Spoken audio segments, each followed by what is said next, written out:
안녕하세요. 네, 제가 혹시 참석자가 적을까봐 막 걱정한다는 거를 광고 때 해가지고 저는 재미가 없으리라고 생각하지 않고 주제가 조금 무겁다 이렇게 생각했는데 많이 참석해 주셔서 감사합니다. 예, 아시다시피 오늘은 이제 한반도 평화, 혐오와 적대를 넘어설 수 있을까라는 주제를 가지고 세길 아카데미를 시작하도록 하겠습니다. 제가 사실 준비할 때 오늘이 6월 29일이잖아요. 무슨 날이죠? 이 얘기를 하려고 했는데 어쩌면 그렇게 말씀 전거자 선생님이 그 얘기를 똑같이 하셨는지 제가 마음속으로 깜짝 놀랐는데요. 그야말로 올해는 이제 6.29, 오늘은 6.29 선언이 있었던 날이고 그리고 광복으로부터 80주년인가요? 예, 광복이 이제 분단의 시초가 됐던 해이고, 그리고 그 이후에 5년 후에 6.25 전쟁이 생기면서 한국 사회에서 분단이 고착화된 이제 그런 세월을 살아온 것 같습니다. 10년 전쯤에 10년 전에 광복 70주년에 이제 동아일보에서 전국의 소위 오피니언 리더 이런 분들을 대상으로 설문조사를 했었어요. 그때 한국 사회를 규정하는 가장 첫 번째 키워드가 뭘까? 이런 조사를 했을 때 그때 다수가 제가 기억하기로 거의 한 70% 가까운 분들이 분단이라고 답을 하셨던 것 같습니다.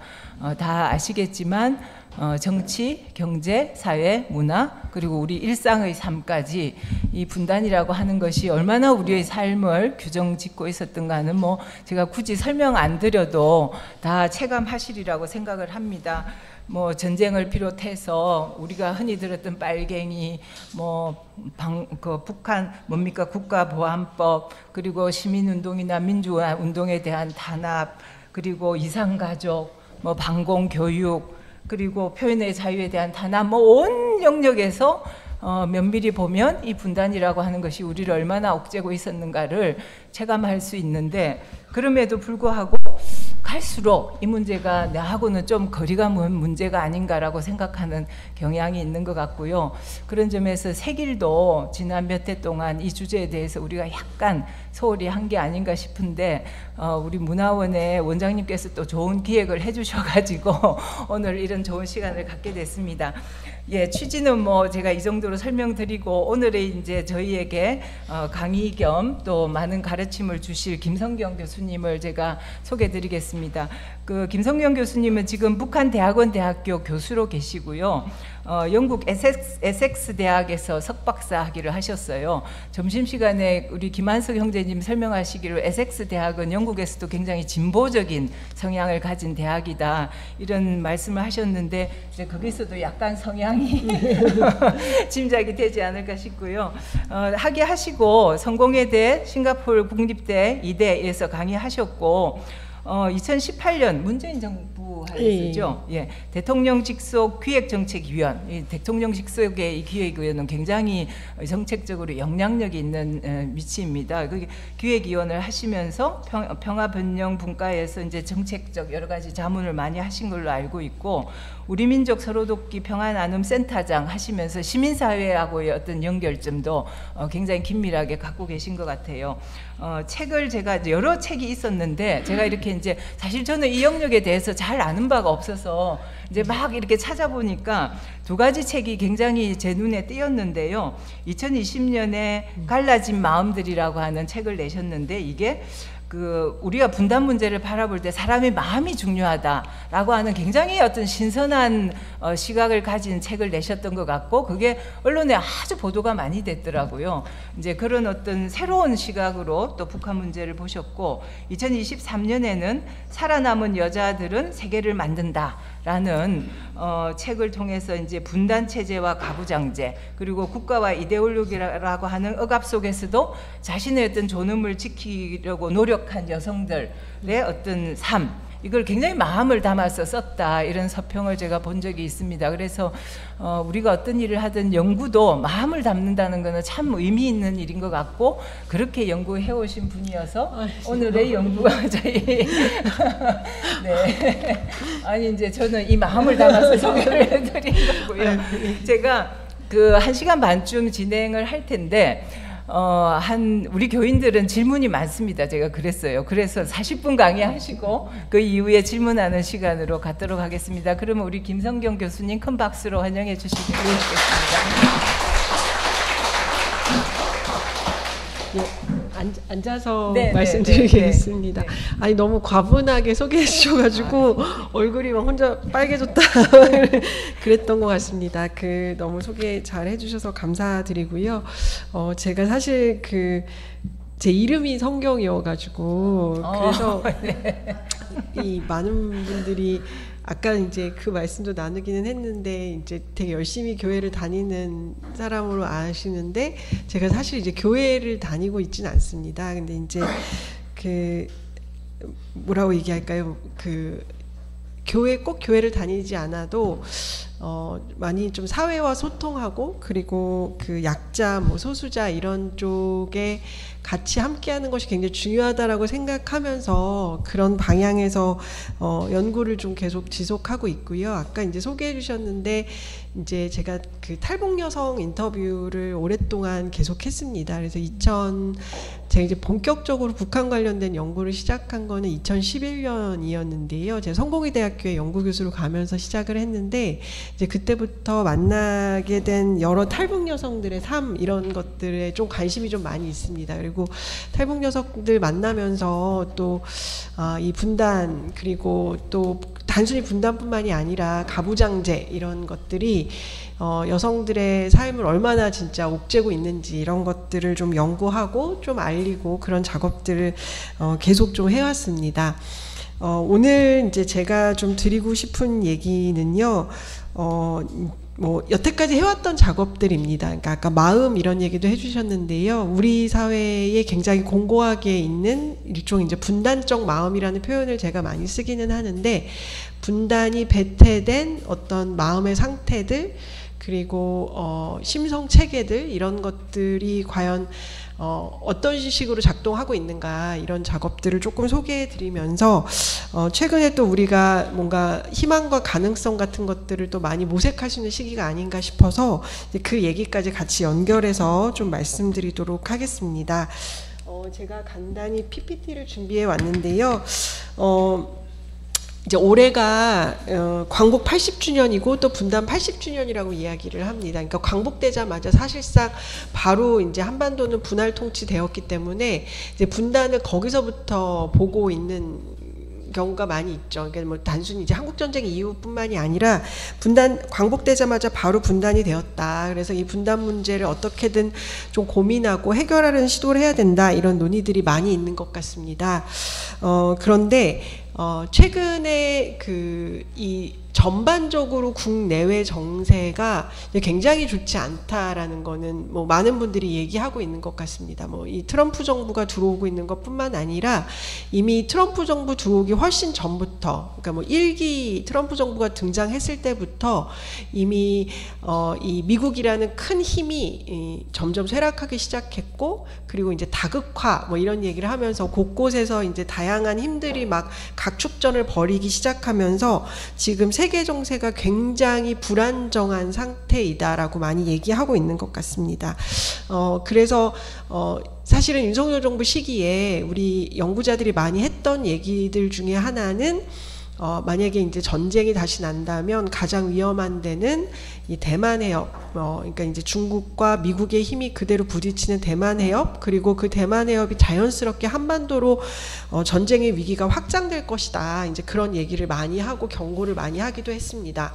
근데 이제 그런 위기가 더욱더 굉장히 실존적으로 느껴졌던 이유는 남북 관계가 굉장히 좋지 않았어요. 그래서 2019년도에 하노이 노딜이라고 혹시 기억하실지 모르겠습니다만, 이제 북으로서는 엄청나게 좀 큰 맘을 먹고 국제 무대에 나왔던 그 시도가 철저히 실패하게 되면서 북은 이제 완전히 뭐 국경도 닫고 또 코로나 때문에 국경을 완전히 닫았고, 그리고 북은 이제 이 모든 그 당시에 하노이 회담이 그렇게 무산된 게 남한 정부의 큰 어떤 실책이다 뭐 이런 식으로 비판을 굉장히 많이 했습니다. 그리고 그러면서 정권도 바뀌고 그런 과정을 거치면서 남북 관계, 이 남북 사이에 그 어떤 소통 채널도 없었던 적이 없었대요. 그런데 지난 한 3년 넘게는 이 국정원 라인을 포함해서 그 어떤 소통도 있지 않았다는 거죠. 그러니까 이 뭐 여러 가지 그 접경 지역에서 어떤 군사적인 위기가 발생했을 때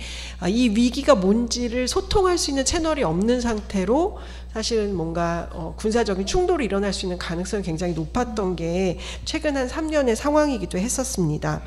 그리고 이제 제가 조금 더 고민하고 있는 것 중에 하나는 아까 이제 사회 선생님께서도 말씀해 주셨지만 이 한국 사회에서 분단 문제가 관심이 없다라는 거예요. 그러니까 사실 분단이 굉장히 중요한 문제고 뭐 여러 가지 사회적 갈등을 만들어내고 있음에도 불구하고 특히 요즘은 이제 젊은 세대들 청년들이랑 얘기를 해보면 분단은 이미 당연한 것으로 받아들이고 있고요. 뭐 통일은 뭐 지금 이미 서울대 통일평화연구원 같은 데 나오는 자료를 보면 통일을 해야 된다라는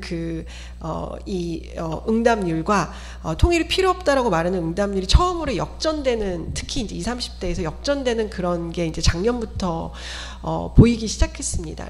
그 얘기는 이제 결국 뭐냐면 남한 사회 자체가 국가를 남한만의 국가, 그러니까 북과 연계하지 않고 남한 대한민국이라는 어떤 정체성을 갖게 된 그게 이제 최근의 어떤 성격이다 이렇게 볼 수 있고요.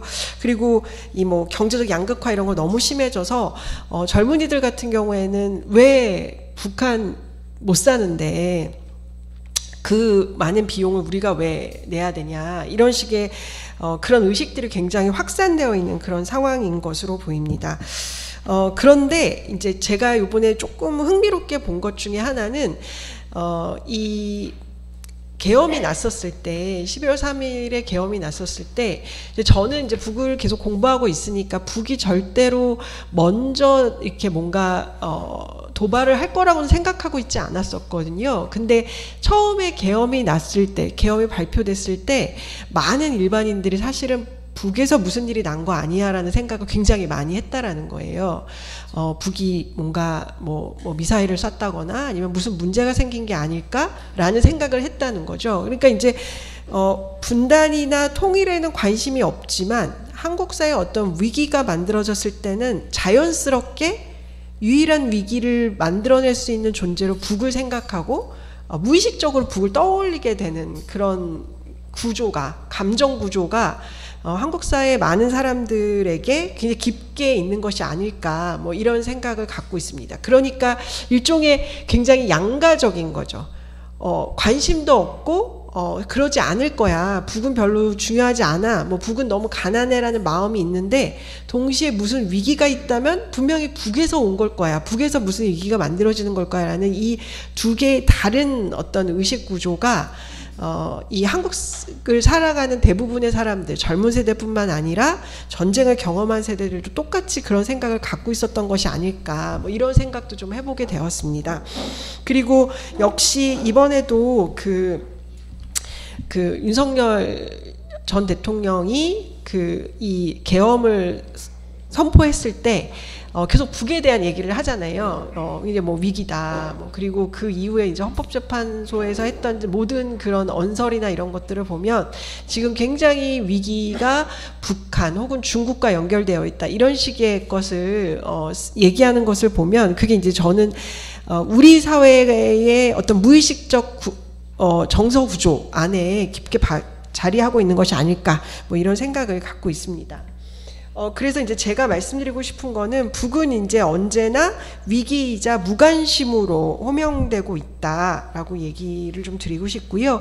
그리고 이제 최근에는 어떤 성격이 있냐면 예전에 이제 박근혜 대통령 탄핵됐을 때는 그때 당시 이제 박근혜 대통령을 지지했던 많은 어떤 세력들이 했던 얘기는 북한의 위기, 현북 이런 것들이 굉장히 깊게 작동했었습니다. 근데 이제 요번에 어떤 상황을 보면 북한만 가지고는 한국 사회가 더 이상 하나로 묶어지는 힘이 굉장히 약화되었기 때문에 요즘은 이제 뭐 세계 정세랑 같이 연결을 해서 중국에 대한 혐오까지 같이 연결을 하는 거죠. 그리고 권위주의 정부들, 북한, 중국, 러시아 이런 세력들이 이 한국 사회, 특히 자유민주주의를 강조하는 한국 사회를 위협하고 있다. 이런 식의 위협, 뭐 그런 의식 같은 것들이 확장된 것으로 보입니다.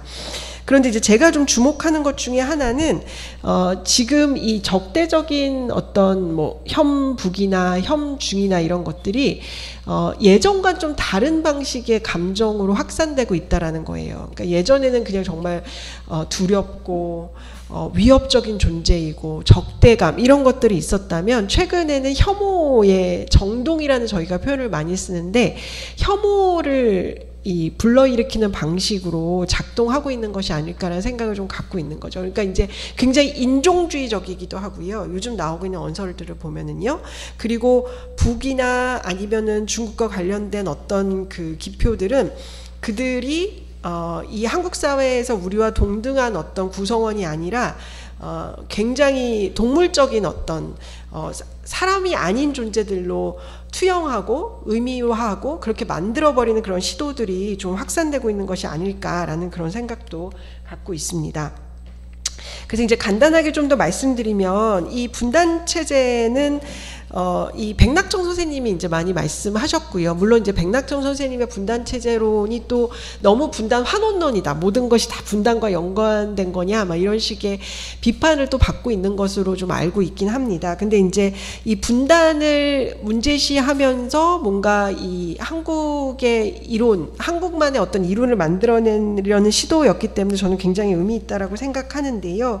여기서 이제 얘기하는 거는 결국은 핵심은 그건 것 같습니다. 이 남북의 비민주주의, 특히 이제 권위주의 정부 시기 남한 같은 경우에는 비민주주의적인 어떤 정권과 또 북한의 지금 굉장히 문제적인 3대 세습까지 가는 문제적인 이 집단은 사실 하나로 연결되어 있다라는 거죠. 그러니까 남북의 시민과 인민들을 하면서 자신들의 권력을 유지하고 있다. 뭐 이게 너무 예는 많습니다. 예전에 선거철만 되면은 뭐 남한에서 북에 뭔가 군사적 위기를 좀 조장해달라는 그런 요청을 한 거, 그런 것도 일종의 분단 체제가 어떻게 작동하고 있는지를 보여주고 있는 거고요.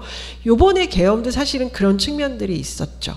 그러니까 본인의 어떤 정치적 위기를 분단을 활용해서 계속 유지하려고 했었던 이 대통령뿐만 아니라 그런 세력들이 있었던 거, 이게 바로 이제 분단 체제가 작동하는 것이고, 그래서 이 백낙 선생님 말씀하시는 거는 분단 체제가 계속 재생산되는 메커니즘이 있으니까 이 남북의 인민과 시민들이 함께 힘을 합쳐서 양쪽 다 민주화를 이루어낼 때만이 남북 모두 다 뭔가 사회적인 변화, 사회적인 발전이 가능하다, 이런 이제 주장을 하고 있는 거죠.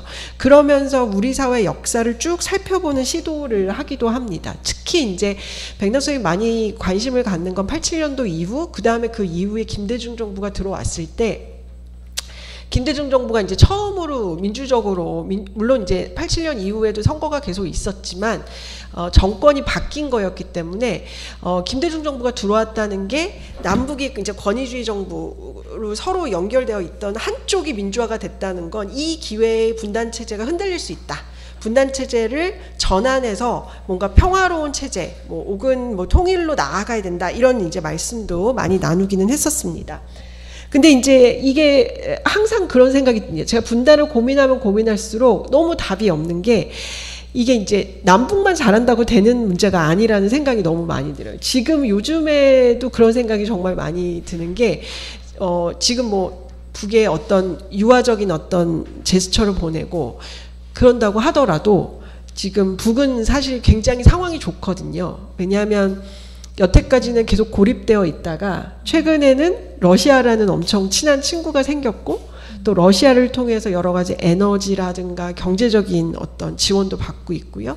그리고 지금의 세계 정세의 구도 속에서 러시아가 절대로 북을 쉽사리 버릴 가능성은 굉장히 적고, 또 중국도 지정학적인 어떤 이유에서 북한을 버릴 수는 없거든요. 그러니까 북으로서는 여태까지는 혼자 굉장히 외롭게, 왜냐하면 중국도 그때는 이제 뭐 그 체제 전환을 하고 난 다음에 다른 자유주의 세계랑 더 많은 교육을 했기 때문에 북을 좀 찬밥 취급했었는데, 지금의 국제정세상으로는 북은 너무 좋은 거죠. 북은 지금 너무 좋은 상황이고 남한이 굳이 필요 없고, 그리고 미국에 굉장히 목매면서 우리 체제를 인정해줘 막 그것만 지금 수십 년 동안 했는데 이제 그럴 필요도 없는 거예요.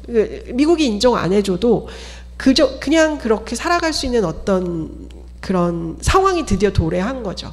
근데 이제 북으로서는 지난 3, 40년, 특히 이제 이 탈냉전이 시작됐던 80년대 말, 90년대 초, 그리고 남한이 민주화됐던 시기, 이때 이제 남북의 체제 경쟁에서도 지고, 그리고 자기 편이었던 친구들은 다 체제 전환하고, 그러니까 80년대 말 90년대 초부터 북은 굉장히 어려웠습니다. 북은 굉장히 어려웠어요. 굉장히 고립되어 있었고, 그리고 이제 그 과정에서 북이 식량난도 경험하고요. 그리고 김일성 주석도 그때 이제 죽게 되는 거죠.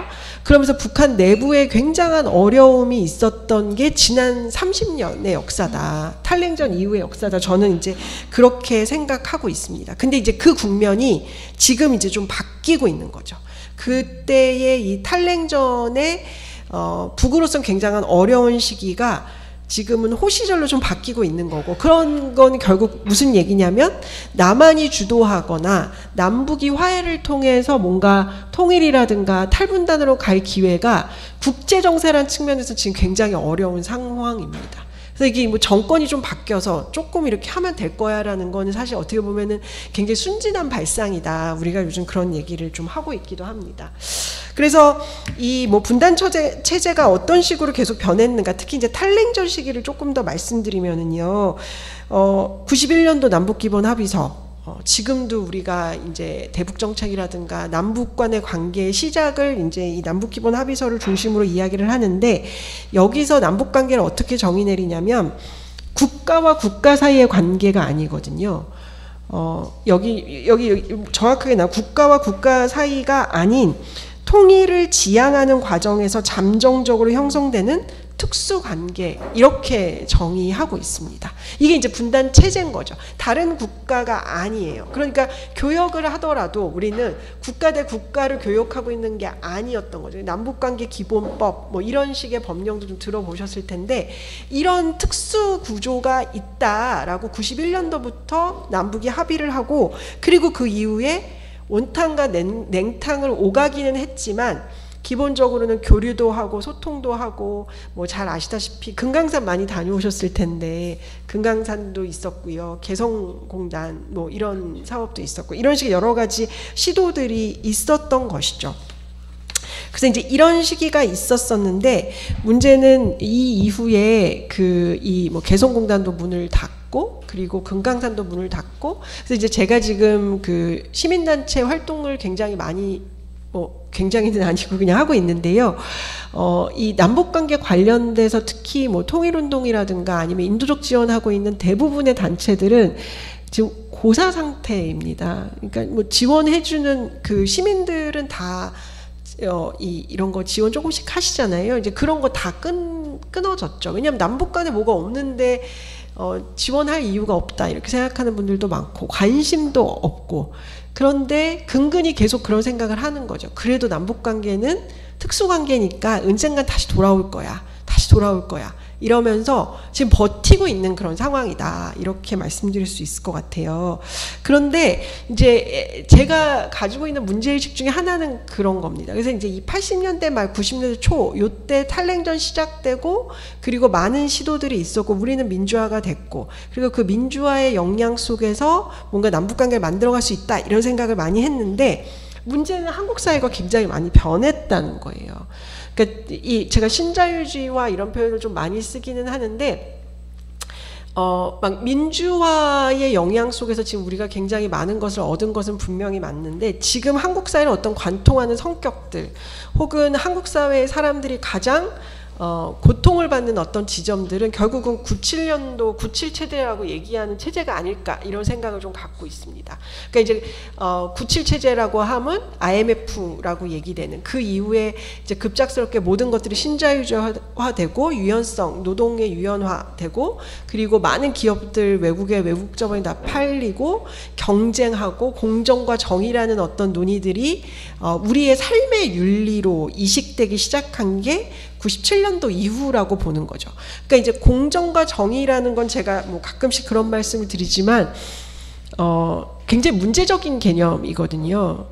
되게 좋은 말인 것 같은데 기본적으로 사회는 공정하지 않죠. 모든 사람이 같은 출발선에 있지 않기 때문에 공정과 정의라는 것은 가능하지 않은 건데, 공정과 정의라는 논리를 통해서 극한의 경쟁이 당연한 어떤 사회로 만들어져 버렸습니다.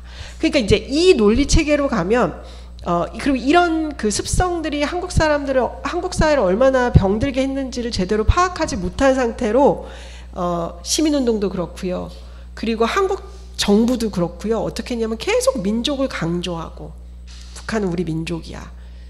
그리고 북은 우리랑 뭐 분단되어 있고 전쟁을 했고, 이런 식의 접근만을 계속 해온 거죠. 그러니까 한국 사회 내에서 지금 더 이상 대북 정책을 뭔가 전향적으로 할 수 있는 힘, 그 힘이 거의 사라져버린 것이 아닐까라는 거, 그걸 이제 좀 생각해야 될 때가 아닌가라는 생각을 좀 갖고 있습니다. 그래서 한국 사회에 너무 오늘 또 저기 선생님, 사회학도 선생님들 계셔서 제가 너무 그렇습니다만, 이 신자유주의가 과연 여러 가지로 볼 수 있을 것 같아요. 뭐 경제 쪽에서도 볼 수 있고, 경제사회학이라는 맥락에서 볼 수, 여러 가지 볼 수 있는데, 저는 이 신자유주의는 사람을 바꿔버렸다라는 것의 핵심을 좀 가지고 있습니다. 그러니까 이제 뭐 서동진 이런 분들이 많이 얘기하는 건 새로운 주체, 새로운 인간을 만들어버렸다, 이런 얘기를 많이 하죠. 그러니까 이제는 사람들이 자기 스스로 이 자기를 조직하고 경쟁하고, 그리고 그 경쟁에서 만약에 밀리는 순간 어떤 생각을 하냐면, 내가 부족해서, 그러니까 이제 사회가 제대로 작동을 안 해서라는 생각을 갖지 못하고 내가 부족해서, 그래서 이 불평등에 찬성한다, 이런 얘기를 할 정도로, 왜냐하면 잘난 사람들은 계속 그렇게 살아야 되는 거고, 못난 사람들은 니네가 못나서, 이런 식의 멘탈러티, 그런 식의 어떤 습성, 그런 식의 어떤 그 주체들이 만들어졌다, 이런 이제 얘기를 하시는 분도 계시고요. 그리고 이제 김홍중 선생님이 얘기했던 건 이거를 이제 사회적 심성이라는 개념으로 확장해서 얘기를 하시는데, 신자유주의적인 마음이 만들어졌다, 이런 얘기를 하시는 거죠. 그러니까 그 87년 체제부터 시작되는 고 전후의 민주화 시기에는 진정성의 마음이다, 이런 표현을 쓰시거든요. 그러면서 이제 소설 같은 거 많이 분석하면서 뭐라고 얘기하냐면, 그때 우리가 다 민주화 운동을 하지 않아도 많은 사람들이 사적 욕망이라든가 나의 이해관계, 이익 추구, 이게 아니라 공적인 생각을 굉장히 많이 했던, 근데 그 공적인 걸 충분히 하지 못하기 때문에 언제나 약간은 죄의식도 있고, 이런 진정성을 추구하는 시대, 추구하는 마음이 있었다가, 그게 97년도를 넘어서면서 모두가 다 속물이 되어버렸다, 이런 표현을 쓰거든요. 이 생존주의의 마음이다. 이제는 숨기지 않는 거죠. 아무도 내가 속물이라는 걸 숨기지 않아요. 예전에는 숨기고 창피해하고 이건 잘못된 거야, 이런 생각을 했는데, 최근에는 숨기지 않습니다. 그건 당연한 거야. 그게 이제 때로는 어떨 때는 공정과 정의라는 이름으로, 혹은 어떨 때는 실용이라는 이름으로 나의 속물성을 그냥 드러내는. 그러니까 제가 이번에 굉장히 흥미롭게 젊은 세대들이랑 얘기하다가, 요번에 20대 남성들이 대부분이 다 이준석 후보를 많이 찍었잖아요. 근데 이준석 후보 젠더 문제 때문에 찍은 거냐고 물어봤더니, 그 친구들이 얘기하는 건 아니요, 연금 때문에 찍었어요라고 얘기를 하더라고요. 근데 그 이준석 되게 이제 어떻게 보면 그걸 파고든 거죠. 그러니까 지금 젊은 사람들이 내는 국민연금이 당신들이 탈 때 정도 되면은 못 할 거다. 그러니까 네가 지금 내는 돈이 지금의 우리 사회의 노년층에게 가는 거다라는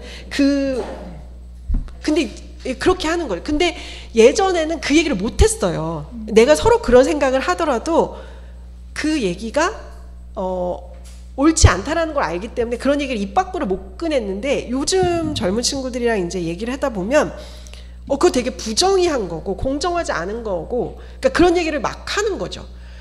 그래서 제가 그런 생각을 진짜 많이 이제는 모두가 다 자신들의 가장 이득을 추구하는 것, 정말 생존인 거죠. 다 어떻게 살아남을 것인가, 이것만을 하는 그런 사회가 좀 만들어졌다. 그게 이제 사회적 에토스다, 막 이렇게 얘기를 하게 됩니다. 근데 이제 이게 분단이랑 저는 연결이 되었다는 거죠. 이제 특히 2000년대 이후에 어떻게 보면은 백낙정 선생님은 흔들렸다. 분단체제가 이때 굉장히 기회였다라고 얘기했지만 굉장히 큰 한 부분에서는 한국 사회도 큰 질적 전환을 한 거예요. 신자유주의적으로. 그래서 기억하실지 모르겠습니다만 금강산 관광이랑 개성공단 했을 때 우리 사회에서 가장 큰 담론 중에 하나가 바로 퍼주기 담론이었습니다. 그러니까 왜 우리 것을 북에 퍼줘야 되는 거지? 라고 이제 얘기하는 거죠. 근데 이거를 특히 이제 보수지를 중심으로 이 담론을 만들어냈는데 이것의 효과가 어마어마했어요. 어마어마했어요. 그리고 저는 이거는 앞으로 남북관계가 뭔가 다른 일을 시작할 때 다시금 등장할 거라고 봅니다. 예. 왜 남한의 부를 활용해서 북이랑 같이 뭘 해야 되는 거지? 나한테 주는 이득이 뭐지? 이런 식의 논리가 계속 만들어질 수밖에 없다. 그래서 이제 이런 맥락에서 진보 정부에서는 어떤 시도를 하냐면 돈이 되는 통일, 돈이 되는 교류 협력이라고 패러다임을 바꿔요. 이후에는. 그러니까 이제 노무현 정부, 그 다음에 문재인 정부에서 많이 했던 건 통일 비용, 분담 비용을 이제 막 계산해서 분담 비용보다 통일 비용이 덜 든다. 예, 맞아요. 그리고 통일되면 우리가 뭐 글로벌 몇 위까지 더 잘 살 수 있다. 이런 얘기들. 그리고 어느 경제적 효과가 만들어질 거다. 이런 얘기들을 막 유포하는 거죠.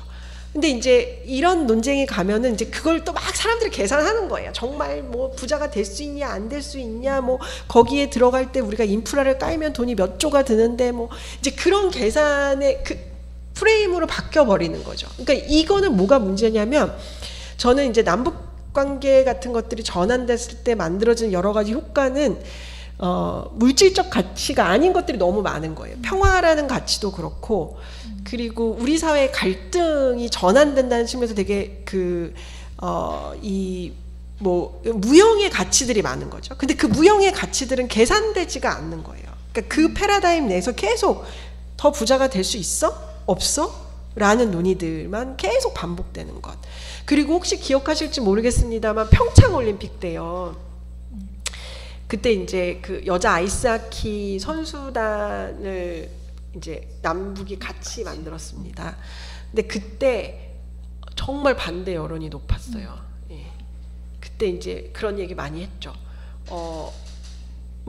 그또 막 반대 논리가 있어요. 원래 여자 아이스하키 그 팀은 잘 못해가지고 들어갈 수 없는 거였는데 뭐 어쩌고저쩌고, 그리고 그 뭐 경기는 원래 1, 2분씩 들어왔다 나갔다 뭐 이런 거니까 막 이런 얘기도 했었는데, 그럼에도 불구하고 뭐라고 얘기했냐면 1분이라도 나갈 수 있는 선수들이 북한 선수 때문에 못 나간다면 그거는 공정하지 않다. 그리고 왜 국가가 화해하는 것에 내 개인의 권리가 침해당해야 되는가. 특히 젊은 세대들이 그런 얘기를 굉장히 많이 했습니다. 이제 그게 지금의 우리 상황이 아닌가라는 그런 생각이 좀 들기도 하고요. 그리고 그런 것들은 결국은 이런 여러 가지 시민운동 같은 것에서도 확인이 되는 지점들이 있습니다. 그러니까 점차적으로 우리는 탈냉전의 과정에서 남북 사이의 어떤 평화로운 관계 구축 이런 쪽으로 이렇게 조금씩 이동해 갔거든요. 그리고 제가 꼭 말씀드리고 싶은 것 중에 하나는 80년대 중반 같은 경우에 뭐 북한 바로알기 운동 같은 것도 있었고요. 그리고 연방제, 연합제 같은 것을 관련해서 굉장히 그 학계나 시민사회에서도 논의가 많이 있었고, 그리고 평화 군축, 뭐 민족자주 이런 논의들도 많이 있었습니다. 그리고 88년도에 저희 쪽에서는 굉장히 중요한 선언문이라고 보는 게 그 NCCK에서 나온 선언문, 88선언이라는 선언문인데, 여기서 이제 죄책에 대한 반성을 앞에 굉장히 길게 하시거든요.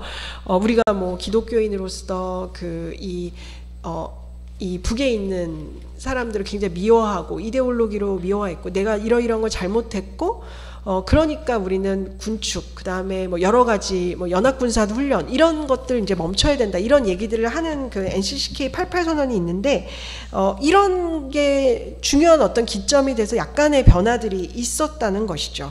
근데 그 이후에 한계가 많이 만들어지게 됩니다. 그러니까 그 신자유주의가 막 또 연결되고, 그리고 우리 사회에서도 민주화 이후에 통일과 평화 사이에 그 묘한 긴장 같은 게 만들어지기 시작합니다. 그래서 통일해야 된다, 남북 사이 통일해야 된다, 이런 얘기들을 하는 시민단체들도 있고 그런 논의들도 많이 있지만, 다른 한편으로는 정말 중요한 거는 통일이 어떤 성격이 될지 모르니 남북관계를 평화로운 방식으로 재조정하려는 시도들이 필요하다, 이런 논의들을 하게 되는 거죠. 근데 이게 되게 역설적인 게 뭐냐면, 흥미롭게도 우리나라는 전 세계에 진짜 뭐 정말 유례를 찾아볼 수 없을 정도로 오랫동안 분단된 국가잖아요. 근데 그럼에도 불구하고 우리나라에서 가장 힘든 아젠다, 시민운동에 대한 힘든 아젠다 중에 하나가 평화 아젠다라는 얘기를 해요. 그러니까 아까 제가 말씀드린 것처럼 북한이 너무, 그러니까 이 분단이라는 게 너무 중요하지만 또 감각되지 않는 양가성이 있다고 말씀드린 것처럼 평화도 그런 것 같아요. 평화가 굉장히 중요하다, 다 인식을 하는데, 근데 또 많은 사람들이 뭐라고 생각하냐면 군사적인 위기가 있고 북이 핵무기가 있고, 그러니까 어떻게 해야 된다? 힘이 있어야 된다. 군축 이런 거는 말도 안 된다.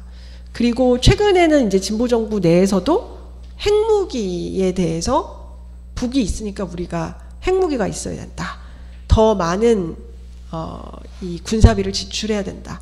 이런 그 사회적인 어떤 큰 조류 같은 것들이 존재하게 되는 거죠. 그러니까 통일도 그렇고 평화도 그렇고 굉장히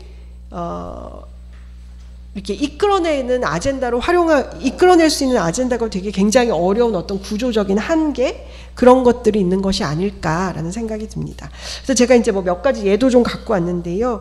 2000년대 많이 했던 것 중에 하나가 뭐 군 폭격장 반대 운동 같은 것도 있었고요. 이라크 파병 반대 운동, 그다음에 미군 기지 관련돼서 운동도 있었고, 그리고 여성계에서는 사실 이제 저는 우리나라 여성 운동은 그냥 기본적으로는 여성 운동이 이 일본군 위안부 운동과 같은 궤를 하면서 확장됐다고 생각하는 편이거든요. 그래서 이런 식의 시도들이 있었음에도 여전히 이 평화에 대한 어떤 한국 사회의 큰 담론 같은 것들을 만들어내지 못하고 있다라고 말씀드리고 싶습니다. 그래서 이제 최근의 어떤 현상으로는 더 아까 말씀드린 모두가 다 속물이 된 이 사회에서는 이제는 이제 드디어 무슨 얘기까지 나오냐면, 우리도 방산 산업을 키워야 된다. 예. 그리고 기억하실지 모르겠지만 러시아 우크라이나 전쟁에서 우리 남북 대리전이라는 얘기 되게 많이 했거든요. 그러니까 남한이 보내준 무기, 처음에는 북도 무기만 보내다가 북한군, 그래서 러시아 우크라이나 전쟁에서 남북이 사실상 전쟁을 하고 있다. 근데 이제 그때 많이 얘기 나온 게 엄청나게 우리가 이제 돈을 많이 벌 수 있겠다 이걸로. 그리고 무기산업, 방산산업은 가장 이제 과학기술의 어떤 최첨단을 다루고 있기 때문에 우리가 더욱더 방산산업에 더 해야 된다. 더 많은 투자를 해야 된다. 그리고 이제 이재명 정부에서도 공약에 나와 있어요. 방산산업을 더욱 키우겠다. 이렇게 얘기를 하는 거죠. 그러니까 역시 또 평화 아젠다는 굉장히 아무것도 아닌, 분단국에서는 평화를 얘기하는 거는 안 되는 걸로 다시금 또 확인되는 그런 측면들, 이런 것도 있습니다. 그리고 이게 이제 요즘에 환경이랑도 또 연결돼서, 아까 환경 얘기도 해주셨는데, 요즘 환경 생태 하시는 분들이 많이 얘기하는 것 중에 하나가 전쟁이 이제 엄청나게 많은 탄소 배출도 하고, 그리고 이제 뭐 건물이 다 무너지고 그러니까 사실 엄청 안 좋겠죠. 그래서 요즘 나오는 담론 중에 이제 그린 워 이런 얘기 한대요. 그러니까 생태적 전쟁을 하자. 전쟁을 피할 수 없다면 그걸 조금이라도 생태적으로 하자. 라는 논의가 있다라는 거예요. 그러니까 이제 예전에는 그 비행기 같은 거 가는 게 그렇게 많이 나온대요, 탄소가. 근데 그러면은 드론을 가면, 그러니까 어떤 측면에서 드론이 가는 거는 똑같이 사람을 죽이더라도 적어도 자연을 죽이지 않는 거 아니냐, 이런 얘기가 나올 정도로 요즘 이제 굉장히 이상한 방식의 논의들이 좀 진행되고 있다라는 말씀을 좀 드리고 싶습니다. 그래서 지금의 어떤 형태를 제가 좀 말씀드렸습니다. 지금 상황은 지금 한국 사회도 굉장히 신자유주화되고 돈 뭐 이런 것만 따지게 되고 이러면서 최근에는 통일도 어렵고 평화도 어려운 어떤 상황, 그렇게 되고 있고, 그리고 돈이 버는 전쟁은 아무도 그것에 대해서 문제 제기하고 있지 않은 그런 현재 상황이다라고 말씀드렸습니다. 그런데 이제 제가 요번에 계엄이나 탄핵 정국에서 특히 이제 많이 말씀드리고 싶었던 거는 이 혐오라는 이거를 통해 가지고 이게 이 나의 속물성과 혐오라는 감정이 같이 결합되는 방식으로 막 작동하기 시작했다라는 거예요. 그래서 이제 이 혐오라는 감정은 신자유적인 감정이다 이렇게 얘기하는 연구자들도 많이 있는 것 같아요. 그러니까 이제 뭐 기술 발달 이런 거랑도 좀 연결이 되고, 예전에는 혐오라는 감정이 그렇게까지 확장되지 않았는데 이제 최근에는 이 사람들 사이에서 완전한 그 경쟁 뭐 이런 것들이 만들어서 특히 혐오가 많이 확산되고 있다. 근데 혐오가 굉장히 문제적인 거는, 이런 연구자들이 얘기하는 거는 그 사회에서 삭제하고자 하는 성격을 사실은 혐오 감정이 정확하게 건드리고 있다라는 거예요. 그러니까 지금 우리 사회에서 혐오 받는 대상으로 누가 지목되느냐, 이제 그걸 보면 우리 사회 내의 일부이지만 그것을 삭제함으로써 한국 사회가 어떻게 보면 완결한 것처럼 느껴지게끔 하는 그런 효과를 만들어낸다. 뭐 이런 주장과 연구 같은 것들이 좀 많이 있는 것 같습니다. 그래서 이제 저는 이런 거를 주목하는 거죠. 지금 이 계엄 포고문인가요? 거기에도 이제 그런 식의 북이라든가 외부에 대한 어떤 위협 이런 것들 굉장히 얘기 많이 하고, 그런데 이게 그대로 대중들에게 전염돼서 혐오의 감정으로 확산되는 거죠. 그러면서 서부지법에 폭동이 일어나는 거, 20대 남성들, 이게 저는 사실 그보다 훨씬 더 복잡한 얘기가 있다고 생각하는데, 지금 20대 남성들이 가지고 있는 여러 가지 불만이 군대 가는 거거든요. 그러니까 군대 가고 거기서 북한, 중국, 이 모든 것들이 막 연결되고, 그리고 이제 제가 글에는 좀 길게 썼는데 제 PPT에는 또 교회라서 그 부분을 많이 빼긴 했는데, 이 기독교에서 오는 이 극우가 또 엄청 큰 힘 중에 하나인 것 같습니다. 그래서 이 극우 세력들이 사실 이제 아주 전통적으로 역사적으로 예전에 북에서 내려오신 분들이 이제 큰 교회 목사님들이 많으셨고, 거기서부터 시작된 어떤 북한에 대한 그 생각이, 그게 이제 아주 전방위적으로 확산되는 경향들이 좀 있는 것 같습니다. 그래서 이게 이제 최근에는 한국 사회를 정말 위협하는 어떤 것으로 확대되고 있다라는 말씀도 좀 드리고 싶습니다. 그래서 다 아시는 얘기예요. 최근에 박근혜 전 대통령 때부터 시작된 이 아스팔트 우파가 최근에 이제 미국이랑 연결이 된 것 같아요, 완전히. 그래서 미국에서 유행하는 페이크 뉴스가 그냥 남한으로 이렇게 수입되고 이런 방식으로 진행이 되는 것 같습니다. 그래서 일종의 이제 미국에 마가가 있었으면은 지금 우리나라에서는 또 Make Korea Great Again 그거를 사람들이 다 모자를 쓰고 플래그를 들고 다니고, 그리고 이 선거 부정선거도 사실 그런 효과들이 굉장히 있는 것 같습니다. 그래서 이 유튜브, 소셜미디어 이런 거를 활용해서 애국, 자유, 반북, 반공 이런 것들을 지금 전방위적으로 강조하고, 그리고 혐오의 대상자로 빨갱이, 공산주의자, 친북, 친중, 그리고 반미주의자 이런 식의 것들을 계속 얘기하는 거죠. 그리고 자기와 성격이 다른 어떤 다른 의견을 가진 존재들을 친북이냐, 친중이냐, 반미냐 이런 식의 것으로 낙인 찍는 그런 효과들이 지금 만들어지고 있다. 근데 이게 전 너무너무 무서운 것 같아요. 왜냐하면 제가 이제 헬스장에 가서 운동할 때 만나는 여러분들이 정말 이런 언어들을 그냥 막 쓰시거든요. 그러니까 정말 일반적인 분들이 예를 들면 이런 거죠.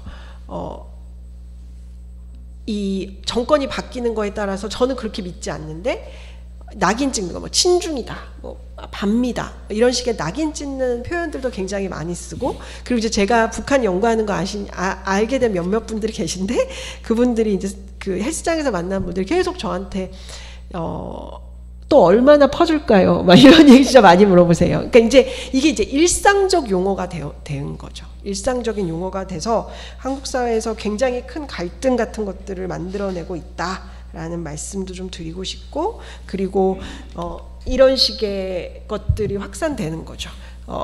저는 되게 충격받았는데 이 양꼬치 거리에 가서 젊은 청년들이 대학교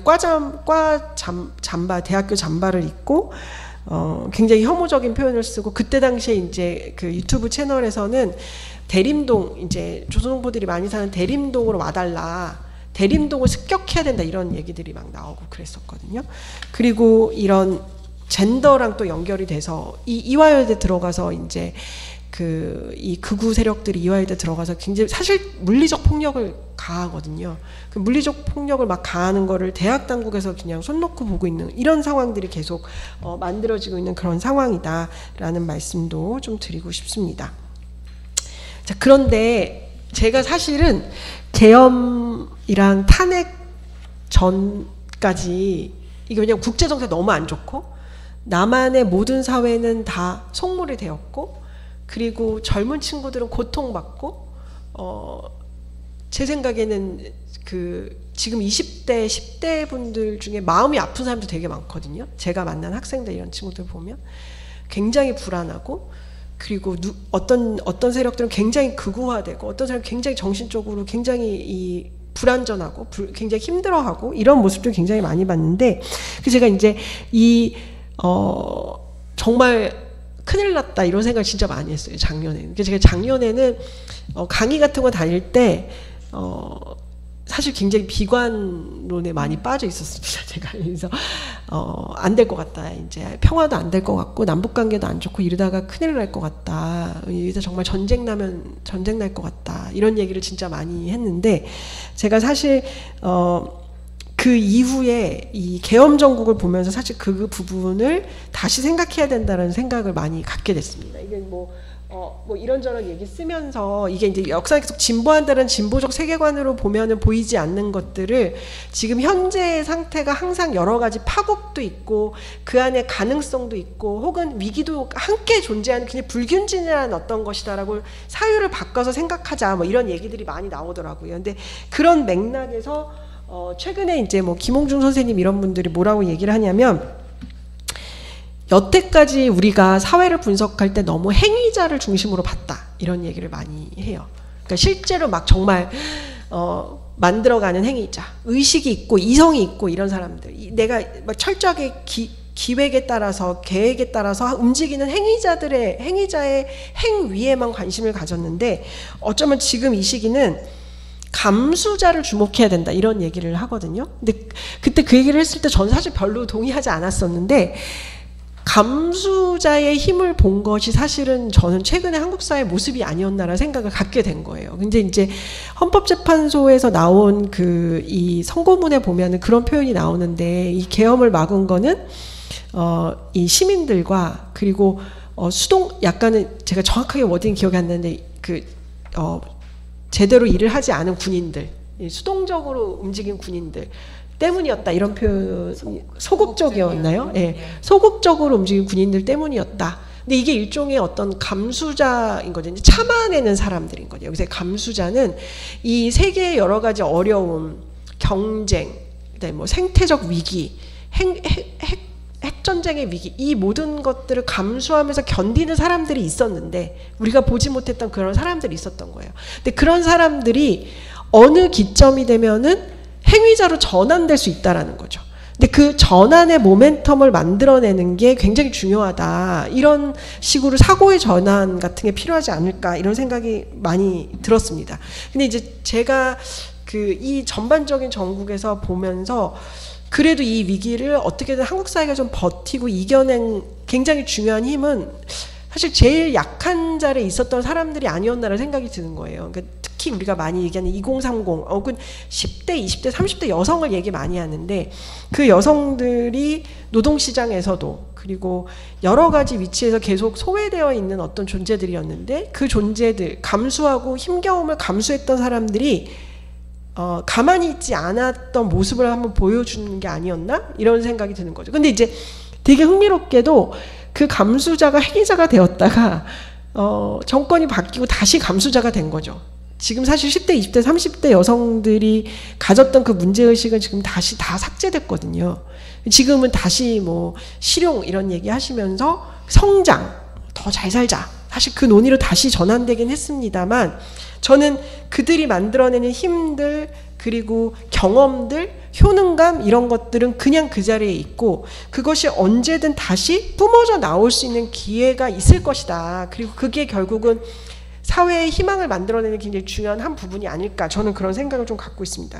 근데 이 얘기를 꼭 저만 뭐 김홍중 선생님이나 뭐 저희들만 한 게 아니라 뭐 탈식빈주 얘기한 사람들이 많이 그런 얘기를 하더라고요. 뭐 파농이나 아니면 파농을 설명한 뭐 도미야마 이치로 이런 사람들이 뭐라고 얘기하냐면 정말 중요한 건 우리가 이 수동과 능동이 교차하는 지점들이 있다. 예. 굉장히 수동적인 것 같지만 어느 순간 능동적인 이 지점들을 찾아서 의미화하고 확인하고 이런 것들이 굉장히 중요하다 이런 얘기를 하고 있습니다. 그래서 이제 제가 이런 말씀을 좀 드리는 건 뭐냐면 남북관계 한반도 그리고 평화 통일 지금 굉장히 어려운 상황이고 그리고 어떻게 보면 가능성이 별로 보이지 않는 상황이긴 합니다만 지금이야말로 이 한 번의 감수자들의 경험들 뭔가 이 고비를 넘긴 이 경험들을 경험하게 되면서 약간의 패러다임의 전환이 만들어질 수 있는 하나의 그 기점이 되었다 이렇게 생각하고 있습니다. 그래서 요즘에 저희 쪽에서 많이 얘기하는 거는 이제 예전에는 근대적 주체 얘기 되게 많이 했거든요. 이성적이고 힘있고 막 진보하고 뭐 과학적 기술도 만들어내고 이런 주체들을 얘기하다가 최근에는 이제 불완전한 주체에 대한 얘기를 많이 합니다. 우리가 모두는 연결되어 있고 돌봄이 필요하고 그리고 다 불안정하고 그러니까 혼자 독립된 사람으로는 살아남을 수 없기 때문에 이 연결의 감각들이 더욱더 중요한 시대가 됐다. 그러면 그 연결의 감각이 결국은 평화일 것 같고 만약에 한국 사회에 그런 역량들이 만들어진다면 그렇다면 저는 지금 이 분단의 문제 또 북한 사람들과 관계를 만들어가는 문제도 분명히 어떻게 보면 뭔가 새로운 국면을 만들어낼 수 있는 기회를 만들 수 있지 않을까 뭐 그런 생각을 좀 갖고 있습니다. 그래서 그런 기회를 좀 만들어가는 그런 희망을 좀 말씀드리면서 제 발표는 여기서 마치도록 하겠습니다. 네. 네. 예, 김선정 교수님 감사합니다. 네. 예, 아주 진한 강의를 들었습니다. 예, 그 긴 이 남북 분단이라고 하는 것이 한국 사회에서 우리를 어떻게 규정해 왔는가, 또 국제 정세는 어떻게 변해 왔는가 이런 건 이제 큰 그림을 이렇게 흐름을 보여주셨고 그 중에서도 이제 특히 이 분단 체제라고 하는 것이 이 신자유주의와의 어떤 결합을 통해서 어떤 새로운 양태로 드러나는 것 이런 것들을 이제 잘 보여주셨고 또 최근 들어서는 이제 정동이라고 하는 것에 저희가 이제 많이 관심을 갖게 됐는데 혐오 배제하고 차별하고 혐오하는 어떤 현상으로서 어떤 그 남북 관계 그리고 이제 냉전 이런 것들이 이제 드러나는 현상 이런 얘기를 잘 설명을 해주셨고요. 이제 한편으로는 국제 정세나 이제까지의 역사를 보면 사실 이 한국 사회에서 이 대북 정책을 어떻게 풀어가야 할까 그에 대한 주체나 또는 어떤 힘을 찾기는 좀 어렵겠다라는 생각이 한편으로 또 들고 그럼에도 불구하고 또 최근에 계엄 이후에 저희가 이제 그야말로 그 빛의 혁명을 통해서 보여준 이 우리 시민들의 힘 이런 것들을 통해서 또 새로운 어떤 가능성 이런 것들을 이제 찾아내려고 하는 것 같습니다. 제가 선생님 발표를 쭉 들으면서 이제 저도 이제 시민운동, 인권운동 이런 거를 하면 막 이제 사람들이 뭐랄까요? 그래 그거 중요하지. 근데 뭐 되겠어? 이런 얘기를 되게 많이 해요. 예. 그러면 다 우리의 문제인데 무슨 인권운동하는 사람이 답을 다 갖고 있는 것도 아니고 책임을 지는 것도 아니고 하느라고 죽을 지경인데 거기까지 그런 얘기 한마디 툭 받으면 어휴 정말 힘들거든요.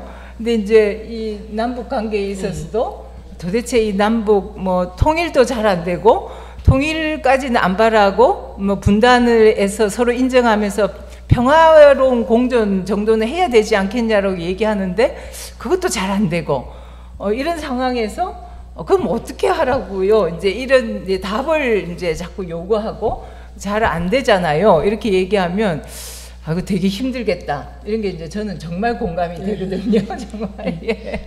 정말 공감이 되거든요. 그 인권 같은 것도 하고 있으면 제 책임도 아닌데 저한테 모든 걸 다 기대하고, 그리고 안 되면 같이 힘을 모아야죠. 이렇게 얘기하지 않고 그거 안 되는 거야. 뭐 요즘 같은 이 생존 시대에 그 얘기해서 되겠어? 뭐 어제 그제도 저희가 또 그런 얘기를 제가 들었어요. 청년들이 이렇게 힘든데, 먹고 사는 것도 힘든데 인권? 그거 되겠어? 이렇게 얘기하면 뭐 얼얼합니다. 그냥 얼얼한데 남북의 이 문제도 사실은 이렇게 뭔가 쉽게, 그리고 좀 희망적인 얘기를 쉽게 드러내기는 어려운 상황인 것 같아요. 하지만 또 우리는 또 새로운 어떤 그야말로 이 상상할 수 없는 어떤 계엄을 이제 이겨내면서 우리가 갖고 있는 우리 내부의 어떤 자유와 그리고 민주주의와 인권에 대한 어떤 열망, 이런 것들을 저희가 확인하면서 또 다른 한편으로 굉장히 우리 스스로의 어떤 잠재력과 의지와 역량에 대해서 또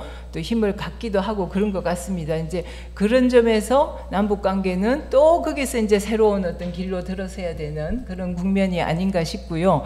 이제 제목은 저희가 맨 처음에 이제 뭡니까? 저희가 혐오와 적대를 넘어설 수 있을까? 이런 이제 질문으로 던졌는데, 있을까 없을까는 김성경 교수님으로부터 다 답을 듣기보다는 우리가 함께 고민해 봐야 될 주제가 아닌가 싶습니다. 예.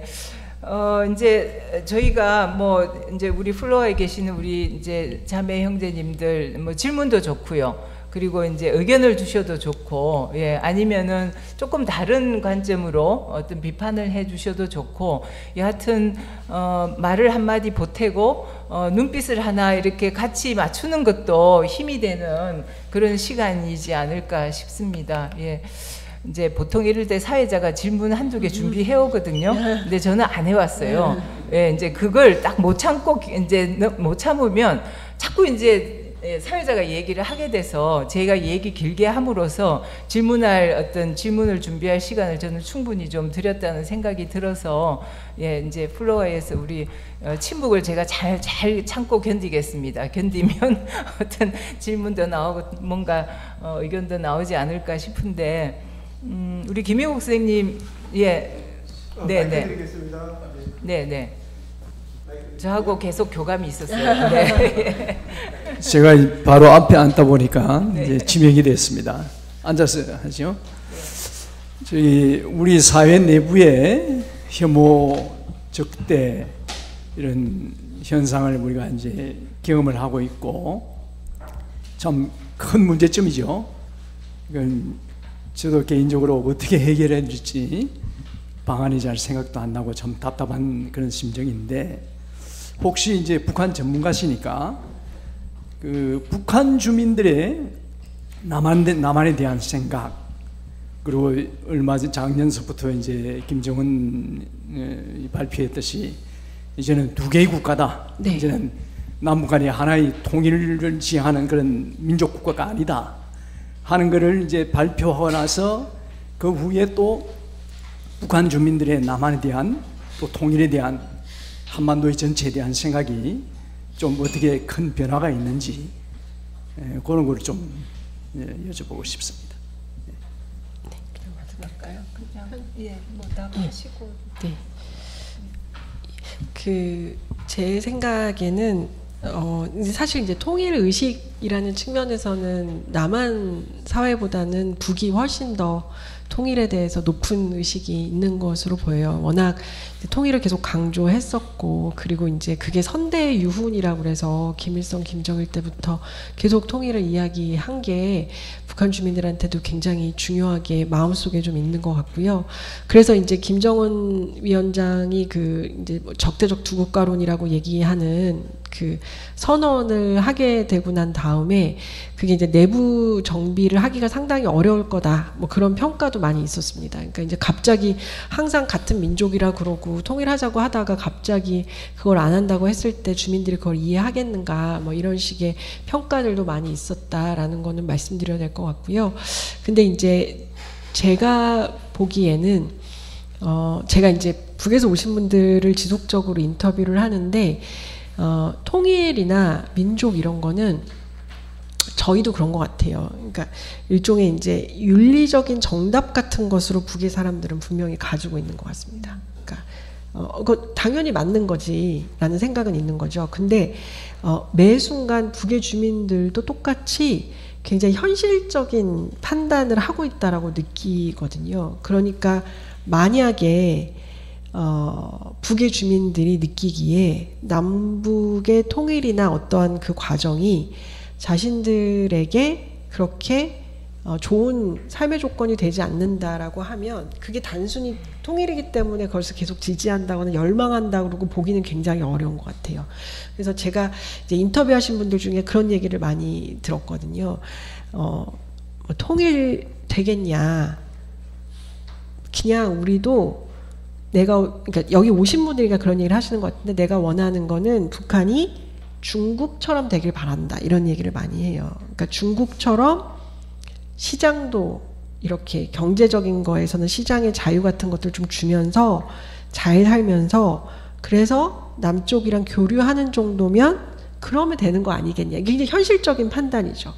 왜냐하면 또 탈북민들 중에서 많은 분들이 한국에 와서 잘 적응 못 하시거나 한국 속에서 차별받아서 이제 뭐 우리가 2등 시민 이런 얘기 많이 하잖아요. 그런 경험들이 또 북에도 많이 알려진 측면들도 있는 것 같아요. 그래서 북의 주민들도 이제 예전처럼 민족이기 때문에 반드시 통일해야 된다 이런 생각들은 조금은 이제 많이 약화되고 있는 추세가 아닌가라는 생각이 좀 들어요. 그거는 이제 꼭 제가 인터뷰한 것뿐만 아니라 그 서울대학교 통일평화연구원에서도 탈북민들 대상으로 통일의식 조사를 하는데 그것도 이제 계속 하향 곡선을 걷거든요. 근데 물론 남한 사회보다 훨씬 높습니다. 근데 이제 계속 하향 곡선을 걷는 게 그런 것을 좀 보여주는 게 아닐까라는 생각이 듭니다.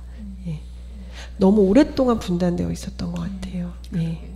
지금 80년이니까요.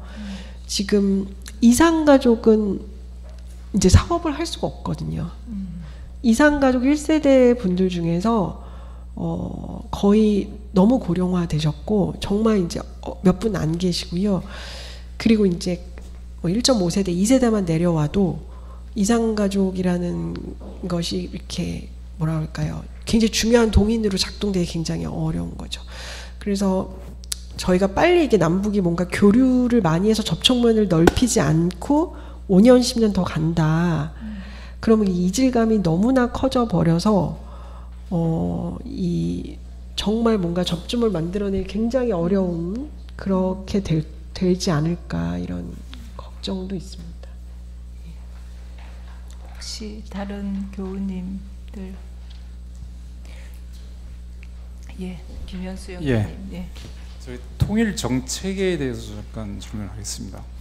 우리나라 그 남한의 정권이 바뀔 때마다 통일 정책이 왔다 갔다 했죠. 아까 온탕냉탕 얘기하셨지만 정말 온탕냉탕이고 저희가 정말 우리가 지향하고 있는 통일 정책이 뭔가도 사실상 명확하지 않고 그럼 이 현상은 우리도 혼란스럽지만 북한의 입장에서 봤을 때도 믿을 수 없는 그런 대상이 돼버리죠.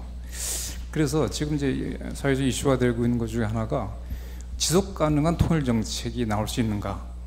그러니까 우리가 뭐 여야 합의가 아니면 이제 우리가 이제 이념적 분할된 그 모든 국민의 합의에 의해서 지속 가능한 통일 정책이 있을 수 있는가? 있었다면 어떤 것이 있겠는가? 여기에 대해서 말씀해 주시죠. 네, 너무 어렵죠.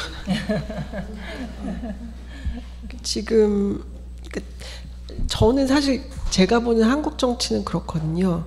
제가 보는 한국 특히 이제 제 생각에는 이 87년이고 97년에 경제 위기 겪고 난 다음에 한국의 주요 정당은 경제 정책이나 다른 측면에서는 사실 보수 지형이죠. 근데 이 주 정당의 이념적 차이를 만들어낸 유일한 거는 대북관인 것 같아요.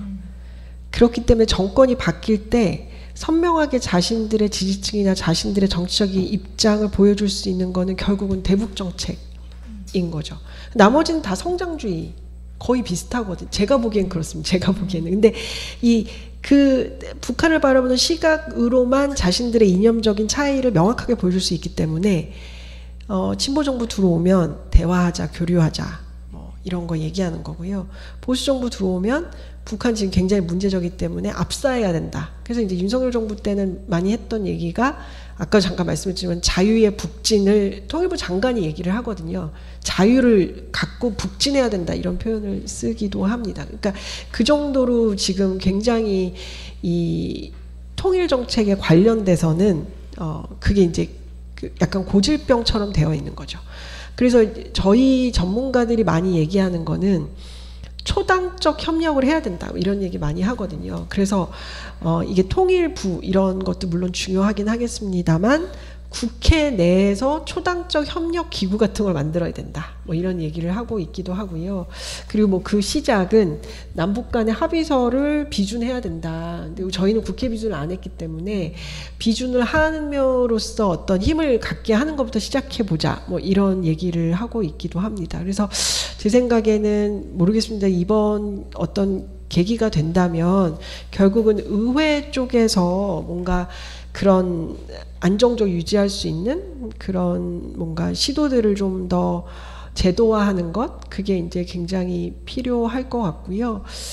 그리고 제가 보기에는 이제 저희 한국 사회가 가지고 있는 입장을 이제 인정할 때가 된 것 같아요. 그러니까 요즘 이제 통일부의 명칭 바꾸는 얘기들을 조금 하잖아요. 근데 헌법에도 이미 통일이라는 게 언급되어 있기 때문에 못 바꾼다 뭐 이렇게 얘기하는 사람들이 있지만 이 통일이라는 것이 주는 북은 통일은 북의 입장에서는 자기네들이 먹히는 거거든요.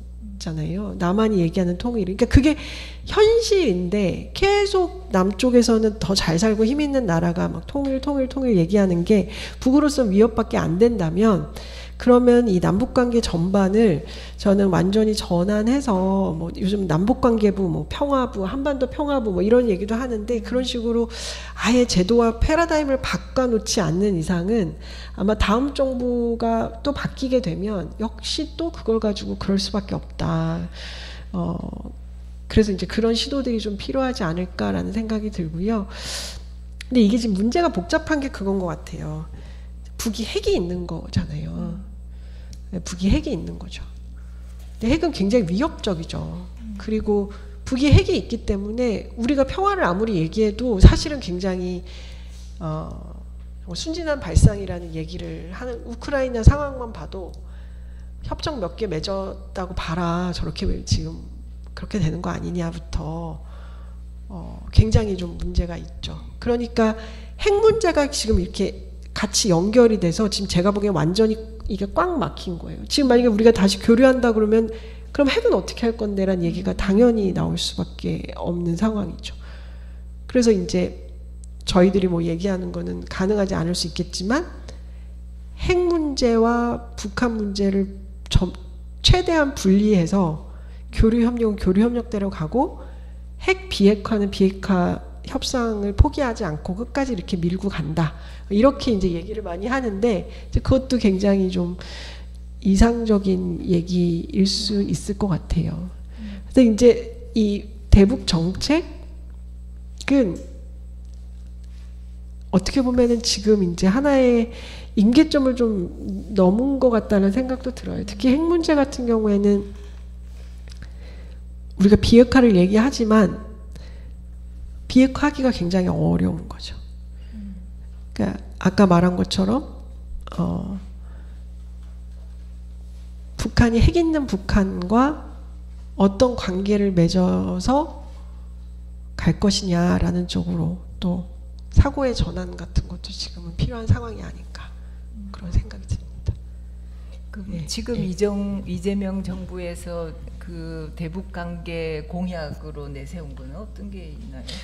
거의 별 얘기는 없어요. 그냥 이제 교류 협력하겠다 뭐 이런 얘기들 다시 대화 뭐 채널 복원하겠다 뭐 이런 얘기들만 있는데 사실 이제 그렇다고 비핵화를 포기한 건 아니에요. 비핵화는 항상 저희는 이제 절대 포기는 안 하죠. 그리고 미국도 그렇고 근데 이렇게 뭔가 전환하겠다라는 그리고 이제 예전에 이 문재인 대통령 때 대북 정책을 했던 분들이 지금 주요 자리로 거의 많이 들어가셨고 정동영 장관이 이제 되실 것 같은데 정동영 장관도 대표적으로 개성공단을 했던 분이시기 때문에 예전에 그 패러다임으로 전환하는 걸로 저는 이해하고 있어요. 네. 방금 이제 핵 문제 말씀하시는데 여쭤보고 싶은데 네. 그 평화네트워크의 정욱식 네. 대표 그분이 주장하시기를 한반도 비핵화가 문제가 아니고 비핵 지대화를 해야 된다 하는 그런 얘기를 했어요. 맞아요. 그리고 그럼 비핵화와 비핵 지대화가 과연 구체적으로 어떻게 다른지. 네. 그러면 비핵 지대화는 정말 비핵화보다는 훨씬 더 실용적이고 가능한 일인지. 그런 문제도 좀 이왕 말씀이 나왔으니까 한번 얘기 좀 해주시죠. 오늘 저희가 남북 관계는 네. 무엇이든 물어보는 시간인 것 그러니까 같은데 너무 어려운 그러니까 질문이신 것 같아요. 선생님 전공이 있으신데 여하튼 이제 뭐 기본적으로 그냥 근데 이게 또 저도 이제 그 내용들이 아주 용어를 약간씩 다르게 쓰시는데 이게 약간 중립국 얘기랑도 다 연결이 되는 것 같더라고요. 그러니까 이게 저희가 아까 말했지만 이 한반도는 남북의 문제가 아니라 국제 관계의 영역이니까 결국 비핵화라는 거는 미국이 주도해서 하는 비핵화인데 이게 쉽게 비핵화가 이루어지지 않으니 이 한반도 전 지역을 아예 비핵지대 그리고 어느 진영에도 속하지 않는 영세 중립국 같은 버전으로 갈 수밖에 없지 않겠느냐 이렇게 얘기하시는 분들이 있는 것 같아요. 그분들은 이제 조금 더 급진적인 분들이신 것 같고요. 근데 뭐 그렇지 않은 현실주의에서 얘기하시는 분들은 그러니까 북의 핵을 억제할 수 있는 군사적 능력을 안정적으로 남한이 가지고 있어야 된다. 계속 그 얘기를 하는 거죠. 그러니까 핵을 달라 미국으로부터. 뭐 아니면은 전략 핵무기를 달라 이렇게 얘기하시는 분들도 계신 것 같고 우리가 뭐 갖자 이렇게 얘기하시는 분들도 계시고 그리고 이제 뭐 하여튼 그런 방식으로 이 군사적 균형을 맞추는 것밖에는 방법이 없다가 주로 이제 많이 얘기하는 현실주의 국제정치학자들이 얘기하는 걸로 알고 있습니다. 예. 구체적으로 어떻게 달라요? 비핵화하고 비핵지대화. 그건 저도 정확하게 잘 모르겠어요. 예, 제가 비핵화는 이제 미국은 비핵화를 하더라도 자기들 전략무기 핵무기를 남한에서 철거하지 않는다. 그렇죠. 예, 비핵지는 다 빼는 거죠. 다 빼는 거죠. 맞아요. 예, 그러면 예 맞습니다. 네. 비핵화보다는 비핵지대화가 가능한 거 아닌가요? 근데 그러려면 북한에 그렇죠. 있는 핵을 없애야 되는 거잖아요. 예. 핵을 가지고 있는 곳에 자기들 상응한 어떤 대가를 의뢰야만이 양보를 할 거니까. 근데 이제 이게 또 중국이라는 문제가 있는 거죠. 그러니까 만약에 한반도를 비핵지대로 만드는 순간 그러니까 DMZ에서 맞부딪히는 두 힘은 아니지만 한반도 전체가 공백으로 남고 중국과 미국은 이렇게 해양에서 있고 이쪽은 대륙에서 이렇게 구조가 잡히는 거니까 그랬을 때 과연 남북이 모두 다 이 국제의 여파 속에서 안전할 수 있을 것인가 뭐 그렇게 논쟁하시는 분들도 계신 것 같아요. 좀 현실적이지 않다 이렇게. 그 미국이 쉽사리 이걸 한반도를 놓고 그럼 예전에 한국전쟁 났을 때 에치슨 라인인 거잖아요. 일본을 중심으로 밑으로 내려간다는 얘기니까요. 그러니까 제가 그쪽은 뭐 완전히 다 제 분야는 아닙니다만 그런 좀 복잡한 얘기가 있는 걸로 알고 있습니다. 근데 상당히 워낙 이제 어렵고 복잡하고 광범위하고 이게 국제 정세도 있고 뭐 군사 문제도 있고 복잡한 문제인데 저희는 이제 오늘의 그 선생님 말씀에서 이제 마음이 중요하다 이 얘기를 하셨어요. 다시 이제 저는 조금 옮겨와서 마음 얘기를 조금만 더 하고 그리고 이제 저희 토론 오늘 그걸 끝냈으면 좋겠는데. 선생님 마음이 중요하다고 하면 문제 해결의 실마리를 어떻게 마음의 중요함에서부터 어떻게 그것이 한 걸음 더 나아갈 수 있나요? 어떤 비전이 나올 수가 있을까요? 그러니까 이제 그 제가 뭐 심리학적인 마음을 얘기하는 거는 아니고요. 아까도 말했지만 사회적 마음이라는 게 존재한다는 거죠. 이게 이제 다른 개념으로는 뭐 우리가 공유하고 있는 감정 구조 뭐 이렇게 해석할 수도 있고 사회적 에토스 이렇게 표현할 수도 있을 것 같아요. 근데 이제 예전에 우리가 민주화를 만들어내고 한국 사회가 막 이제 뭔가 성숙해지던 시기에 사회적 에토스가 공적인 에토스가 강했다면 지금은 이제 아까 말씀드린 속물적인 에토스가 강한 거죠. 그러니까 이 속물적인 에토스의 전환을 모색하지 않으면 정권 바꾼다고 해도 저는 바뀌어지지 않는다는 거예요. 정책 한두 개만 바꾼다고 해도. 그러니까 굉장히 사실 더 근원적인 개혁, 근원적인 얘기를 좀 드리고 싶은 거죠. 근데 그러니까 뭐 어떤 뭐 구조적인 변화, 뭐 정책의 변화 이것도 중요하겠습니다. 그것을 만들어내는 힘으로서의 사회적 에토스. 근데 그 사회적 에토스는 역시 이게 쉽사리 만들어지는 것도 아니고 여기에도 또 다시 말씀드리면 뭐 여러 가지 국제 정세, 안의 정세, 뭐 경제적 문제 이 모든 게 겹쳐 있지만 우리 사회 내부에서 조금이라도 그 사회적 에토스를 전환하려는 시도들을 여태까지는 하지 않았다는 거죠. 이건 중요하지 않으니까. 마음, 감정 이런 거는 사회적 주제도 아니고 사실 더 중요한 거는 뭐 다른 거야, 눈에 보이는 거야라고 해오다가 지금 우리가 경험하는 이 총체적 난관에 맞닥뜨린 것이 아닐까라는 생각을 저는 갖고 있습니다. 그래서 그 문제를 주목하는 것, 그리고 저는 그래서 오늘 여기 온 것도 되게 저한테 의미가 있는데 이제 뭔가 사회적 변화를 만들어낼 때는 이런 거점들이 되게 중요하잖아요. 그러니까 사회 곳곳에서의 거점들에서 다른 생각들을 만들어내는 거점들 이게 더 많이 활성화돼야 되는 거고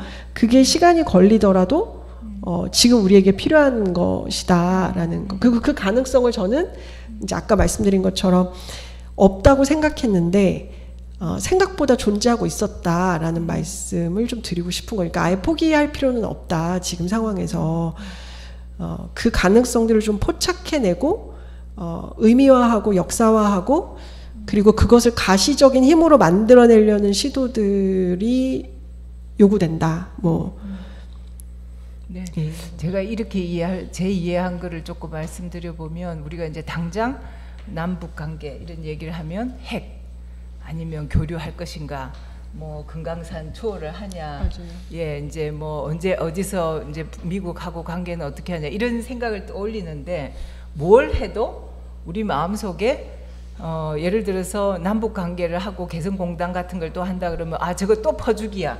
이런 식의 이제 기제들이 작동하게 맞아요. 되면 뭘 해도 할 수가 없다는 거죠. 맞아요. 그러니까 그 기저에 있는 그게 퍼주기가 아니라 그야말로 우리가 너무나 그 생존 경쟁에 이제 막 시달리다 보니까 그 모든 문제들을 그렇게 바라보는 그 관점을 다시 한번 보는 것. 네. 예, 그리고 그것이 어떻게 해서 그렇게 된 건가를 우리가 객관적으로 성찰해 보는 것.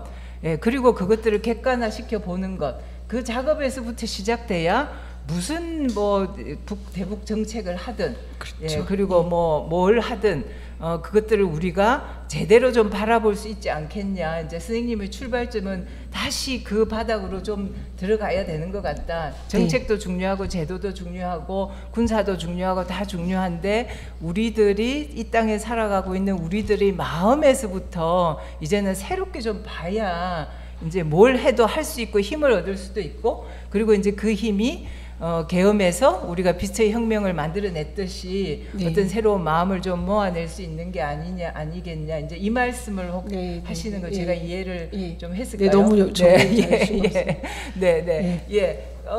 지금 손은 우리 원장님이 조금 먼저 드셨는데, 예, 네, 네.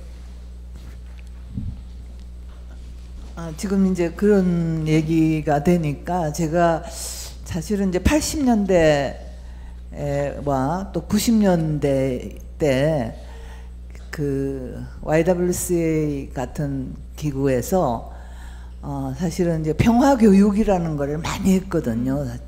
근데 그게 어느 시점에서부터 완전히 사라졌다고 보이거든요. 그래서 이제 초등학교에 가서도 무기 장난감 없애자라든가 하여튼 이 평화를 지향할 수 있는 여러 가지 교육들이 굉장히 많이 노력을 했던 그 경험이 있고 그리고 그때 이제 사실은 이제 냉전 체제가 무너질 때쯤에 평화와 통일에 대한 이슈가 그냥 맞아요. 막 굉장히 벌어졌었잖아요. 근데 이제 그럴 즈음에 교회들 안에서도 독일 교회의 경우를 우리가 좀 예로 삼아 보자. 그래가지고 독일 교회에서는 뭘 가르치나? 그러니까 독일 교회에서는 서로 다른 것들이 어떻게 함께 살아갈 수 있을 것인가, 그런 교육을 교회 안에서 많이 하고 있다는 거예요. 그래서 이제 우리도 좀 그런 걸 실시해보자, 뭐 이런 얘기들이 제가 그 YWCA에서 활동을 하던 동안에, 그리고 교회 여성들하고 같이 활동을 하던 동안에 많이 얘기가 됐고, 또 실질적으로 프로그램도 많이 있었어요. 근데 정작 이게 냉전체제 이후에 와서는 그런 얘기들도 뚝 끊어져 버리고 통일과 평화에 대한 이슈들이 교회 안에서도 활성화되지 못하고 있었고, 그렇다고 보면 우리가 좀 그때 그대로 하는 건 아니겠지만 지금부터라도 좀 구체적으로 그러한 방향을 가지고 통일의 문제라든가 혐오와 적대를 넘어설 수 있는 어떤 것들을 정말 구체적으로 우리가 좀 많이 생각하고 또 퍼뜨릴 수 있을 것인가를 고민하면서 여러 가지 활동들을 할 필요가 있지 않겠나, 그런 생각이 들었습니다. 네. 감사합니다. 예. 혹시 네네. 코멘트 예. 예. 네. 아, 네. 네네. 예. 지금 그러니까 이제 시민운동에서도 그런 게 있는 것 같아요. 보니까 이제 예전에 통일운동 적대적 두국가론 나오고 난 다음에 이제 6.15 남측위원회는 바로 해산을 하거든요. 그러니까 그러니까 소위 얘기해서 예전에 이제 북이랑 많이 교류했던 6.15 북측위원회가 있었고 남측위원회에서 남측위원회 바로 해산하면서 단체 이름을 바꿔요. 근데 이런 것처럼 약간 이제 북과 뭔가 통일을 지향하는 단체들은 지금 거의 아젠다를 만들기 굉장히 어려운 거죠. 뭐 북도 안 한다고 그러고 교류협력 한다고 그러는데 북이 안 한다고 상대방이 없는데 우리 혼자 교류협력 하자고 하기가 너무 어려운 거죠. 그리고 한국 사회에서도 북과 교류협력 하겠다고 얘기했을 때 시민들이 아무도 귀를 기울이지 않는 상태가 되어버렸어요. 그래서 이제 최근에 많이 하려는 것 중에 하나는 저희 이제 사회적 갈등 양극화 너무 심한, 정치 양극화 심하니까 평화 교육을 하자, 이렇게 얘기를 많이 하고 있습니다. 그래서 그런 단체들도 많이 생겼고, 그리고 지금 그 사회적 대화 같은 거는 이 정부에서도 굉장히 좀 관심을 갖고 있는, 근데 이제 되게 흥미롭게도 이 사회적 대화를 민주평통이 하는 걸로 되어 있거든요. 이 공약집에서는요. 그러니까 이 사회적 대화를 통해서 뭔가 다양한 의견들을 해보자, 뭐 이런 시도들은 좀 있는 것 같아요. 그리고 뭐 생태나 젠더 이런 거랑 연결해서 평화교육 해보자라는 시도들은 있습니다. 근데 이제 학교 현장에서 하는 교육들은 평화교육이 됐건 통일교육이 됐건 하기가 굉장히 어려울 정도로 왜냐하면 뭐 아이들 반응도 없고 선생님들도 별로 관심이 없는 거고, 그 대신 이제 시민들 수준에서 이제 그런 시도들을 조금씩은 하고 있는 것 같습니다. 근데 그것도 지난 정부에서는 거의 예산을 따지 못해서 평화 교육 쪽도 완전히 고사 상태였다고 보시는 게 맞을 것 같아요. 예. 전상철 형제님, 예. 잘 몰라서 그냥 일반인 수준에서 질문 좀 드리고 싶고요. 일단 통일에 대한, 그러니까 북을 대하는 제 감정, 생각은 과거에는 통일이 당연한 거다 그렇게 생각해 왔었어요. 근데 이제 나이가 들어서면서부터 현실을 생각하다 보니까 통일이 쉽진 않겠고, 평화해서 뭐 경제 협력을 해서 남북이 경제 발전을 하고 시간이 지나면은 운이 좋고 또 대적 상황이 바뀌어지면은 한반도가 통일될 수 있다, 이런 생각으로 이제 바뀌었습니다. 그러니까 통일에서 평화로 바뀌었는데, 아까 말씀하신 중에 평화를 하려고 그래도 이제 핵 문제가 또 걸림돌이 되는 것 같은데 저는 개인적으로 물론 남북이 대치된 상황에서 바로 대치된 면전에서 핵을 가지고 있으니까 좀 불안한데 사실 우리가 중국하고 러시아하고도 대외 경제를 하고 있잖아요. 다 전부 다 핵을 가지고 있는 사람들이나 국가들인데 직접 맞닿은 한반도 내에서 핵이 그렇게 위협적일 수는 있겠다고 생각하지만은 생각을 좀 바꿔서 우리 중국하고도 대외 협력하고 경제 교류를 하고 경제적으로 활동을 하는 생각이 있는데 저는 개인적으로 그건 그렇다 치고 종전선언이 상당히 좀 도움이 될 거라고 생각했는데 그게 핵 때문에 그것도 안 될 가능성이 있는 건지 제가 개인적으로 좀 궁금하고요. 두 번째 아까 마음 얘기를 하셨는데 제목에도 나와 있지만 혐오라는 게 북한 주민들도 혐오를 갖고 있는지 남한에 대한 저는 개인적으로 생각할 때 남한에서 북에 대한 혐오가 더 강하지 않을까 생각이 들어요. 대표적으로 아까 대북 정책이 성장주는 뭐 보수 정권이건 진보 정권이건 똑같은데 차이 나는 게 대북관 아닙니까?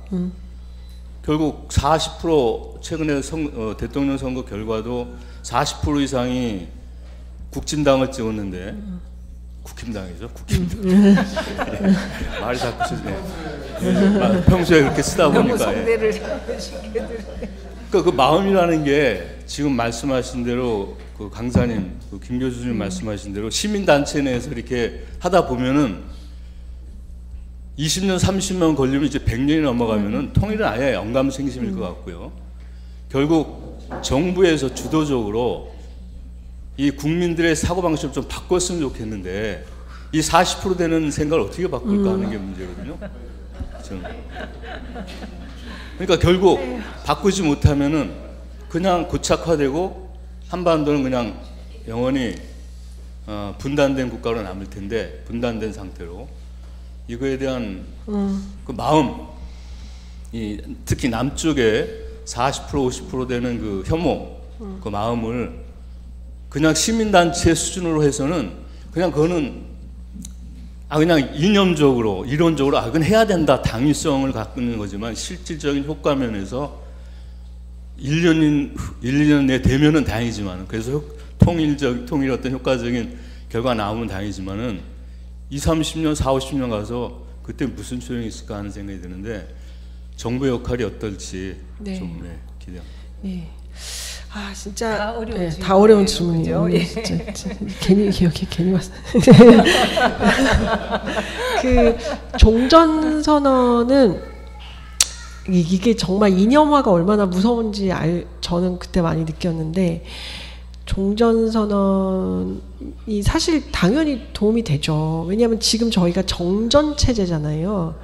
그러니까 이제 전쟁이 끝난 게 아니죠. 전쟁이 끝난 게 아니니까 뭐 그 분단 체제나 이런 데서도 얘기하는 것처럼 굉장히 비정상적인 사회, 남한 사회도 마찬가지고 이렇게 잘 살게 됐음에도 불구하고 여러 가지 문제가 있는 거고, 그러니까 전쟁이 끝나는 것을 그때 당시에 정전협정에 참여했던 모든 사람들이 합의를 하자. 그게 종전 선언을 하는 거죠. 전쟁이 끝났다. 그 다음에 평화 체제나 평화 협정이나 뭔가 협정이 있어야지 종전 선언이 사실은 의미가 있는 건데 지금 그게 안 되는 거예요. 그게 연결이 안 되니까 뭐 그거를 시도를 하다가 결국은 문재인 정부에서는 그걸 실패한 걸로 저는 이해를 하고 있고요. 근데 그 종전 선언을 계속 문재인 정부에서 뭐라고 했냐면은 입구다. 한반도 평화를 위한 입구니까 상징적으로 그냥 하는 거니까 일단 선언을 하자. 계속 그랬거든요. 그래서 그때 시민단체에서도 한반도 종전 선언, 종전 캠페인이라는 걸 했어요. 종전 캠페인이라는 걸 했습니다. 그때 시민단체 여러 곳에서 해외 시민단체까지 해서 700개인가 연결해서 특히 종교단체들 많이 해서 했는데 그때 정말 너무너무 흥미로웠던 게 3년 넘게 캠페인을 하고 서명을 받았거든요. 근데 20만 명밖에 서명을 안 해줬어요. 그러니까 종전하자는 그 얘기도 한국 사회에서는 동의를 안 해주는 거예요. 그러니까 20만 명 서명이 많은 것 같지만 사실 또 요즘 이준석 제명 이런 거 하루 만에 10만 명씩 선언하는 거 생각해 보면 그렇게 많은 숫자가 아니에요. 그러니까 길거리에서 종전합시다라는 걸 했을 때 다 모두가 북한이 저렇게 있는데 종전을 하면 우리가 위험하다. 그래서 나는 그거에 서명할 수 없다. 라고 대부분은 그렇게 얘기를 했었어요. 그래서 이제 그런 게 얼마나 한반도 특히 한국 사회에서 북한과 관련된 이슈를 하기가 정말 어려운지 아까도 말씀드린 무의식에서 이 작동하고 있는 분단의 분단의 경험들이 굉장히 크게 영향력을 갖게 된다라는 말씀을 좀 드리고 싶고요. 그리고 아까 이제 뭐 정부의 역할 이런 얘기 들었는데, 그러니까 저는 그런 생각이 들거든요. 이게 이제 한동안 한국 사회학 쪽에서도 많이 얘기했던 건데, 분단을 극복하는 방식은 여러 가지가 있다. 통일은 그 중에 하나. 국가 단위의 통일은 하나인데, 잊지 말아야 될 한국 사회의 과업은 분단 극복 탈분단이다 라는 거죠. 근데 그 탈분단의 형태는 여러 가지일 수 있다라는 거예요. 그 상상력들을 여러 가지로 만들어내면 되는데, 우리는 지금 통일이라는 지상 과제가 너무나 강하게 있기 때문에 통일 말고 다른 방식의 탈분단의 어떤 방식, 형식을 사실 구체화된 게 별로 없다라는 거예요. 근데 분단의 문제는 반드시 어떤 방식인지 전환을 시켜야 되는데, 왜냐하면 우리 정치의 후진성 때문에라고 저는 생각하는 거죠. 아까 말씀드린 것처럼 우리는 진정한 의미의 진보적 정당, 진보 정치가 안 되잖아요. 근데 이게 사실 저는 분단 때문이 가장 큰 문제라고 보거든요. 그러니까 이 다양한 정치적 의견이 만들어질 수 없어요. 그냥 기본적으로는 비슷한 보수주의적 성장을 주도하는 정치권, 정치 정당들이 북만 가지고 자신들의 차이를 만들어내는 이 정치적 후진성, 그리고 여전히 북이 뭐 위협이야, 최근에는 중국이 위협이야라는 것만으로도 절대적인 어떤 표를 받아가는 어떤 게 존재하고 있다. 그러니까 이 분단의 문제는 어떤 방식으로든지 전환을 해야 되는데, 저는 이게 징집제도 다 연결된다라고 보거든요. 그러니까 징집제 문제를 해결하지 않고는 탈분단도 안 될 거고, 그리고 젠더 문제도 해결되지 않는 거죠. 그러니까 저는 그래서 결국은 모병제로 갈 수밖에 없고, 모병제로 갔을 때는 여성들도 가는 것으로, 그게 이제 다 연결돼서 작동하는 걸로, 그런 방안들을 좀 생각해야 될 때가 아닌가라는 말씀을 좀 드리고 싶고요. 이제 만약에 북을 국제사회에서 인정하고, 그리고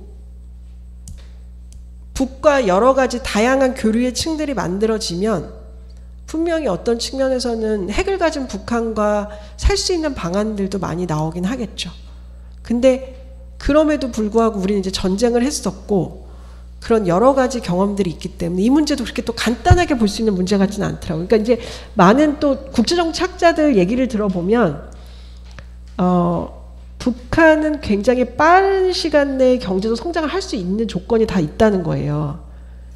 그러면 북도 국가 체제의 안정성을 높이기 위해서 다시금 남한을 향한 통일 노선을 강화할 수밖에 없을 것이다라는 예측을 하는 분들도 많이 계실 것 같아요.